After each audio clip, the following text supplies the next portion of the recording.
Umatras ang pamahalaan sa bantang pag-aresto kay Senadora Miriam Defensor Santiago dahil sa kakulangan ng ebidensya at hindi dahil natakot ito sa inilapag na baril ng senadora sa lamesa nito kahapon. Ayon kay Justice Secretary Hernando Perez, hihintay na lamang nilang makapagpasya ang Korte Suprema sa petisyong inihain ni Santiago na kumukwestiyon sa warrantless arrest. May report si Cherry Mercado.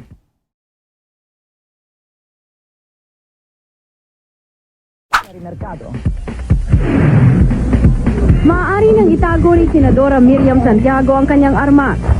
Tiniyak ni Justice Secretary Hernando Perez na hindi siya aarestuhin habang wala pang aksyon sa kanyang petisyon ng Korte Suprema. I am therefore gratified that there is at least some decency in our government, that there is at least some semblance of allegiance to the civilized norms of accepted behavior in society. Tiniyak rin ni PNP Chief Leandro Mendoza na hindi kakanselahin ang lisensya ng baril ni Santiago. Kakailanganin daw ito ng senadora para protektahan ang kanyang sarili. At pasalamat siya dahil makakatulog na raw siya ng mahimbing. Na itong fully licensed, duly licensed firearm ko was given to me for my self-protection, and I will use it only for that purpose, only for self-protection or for self-defense. Never, never against my fellow employees in government simply discharging their job. Eksklusibo naman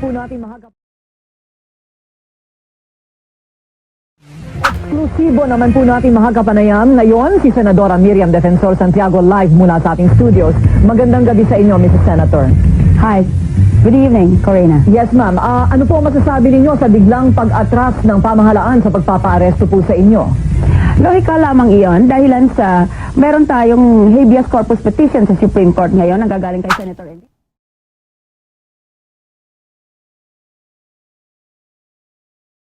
Meron tayong habeas corpus petition sa Supreme Court ngayon ang gagaling kay Senator Enrile at kay Senator Maceda, maliban pa sa sarili kong petisyon. At logic lang nagdidikta na antayin muna natin na sabihin ng Korte Suprema tama ba o mali ang warrantless arrest bago kumilos pa ng dagdag ang ating gobyerno. Sinasabi namin sa opposition mali, sinasabi ng administrasyon tama. Kaya ako ayaw kong magsumite sa pagkakaaresto sa akin kung warrantless arrest man lang. Kaya antayin na natin para malaman natin kung ano talaga ang batas dito. Hindi kaya ganito dapat din ang ginawa ni Senadora Juan Ponce Enrile at saka di Ambassador Ernesto Maceda? Hindi rin natin sila masisisi dahil sa tingin nila siguro ng panahon na iyon at nabigla sila na iyon ang mas mabuti para makakaiwas sa gulo.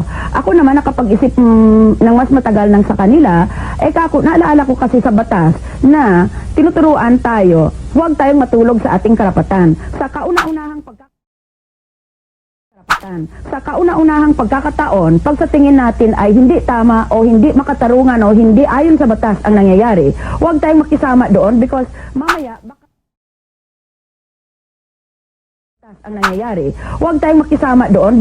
mamaya baka iyan ay ma-interpret na sinurrender na natin ang karapatan natin na magdemanda later on. Kaya kung sa tingin natin ay hindi ayon sa batas ang isang pagdakip o yung arrest, kailangan ay mag-resist tayo even only for the record para hindi mawala sa atin yung diretso yung karapatan na i-demanda later on yung mga responsible para sa isang unlawful na arrest. Nilinaw na po ninyo yung paglalabas po ninyo ng baril kanina sa radyo, ngunit para ho sa kabatiran ng mga tagapanood natin sa telebisyon. Bakit nga ho ba lumabas ang baril na iyon sa telebisyon? Hindi ko linabas yung baril na iyon kung hindi nandoon na iyan sa lamesa ko. Simula pa nung ako'y naging immigration commissioner, basta mapanganib ang panahon, yung aking lisensyado na baril, palagi yan nandyan kasama sa aking lamesa, kasama ng aking mga libro at ng aking mga papeles. Kaya lang, nang bigla ang napasok itong isang lupon ng mga media dahil sa aking opisina ay open door policy kami sa media, pasok lang sila kaagad ng diretso.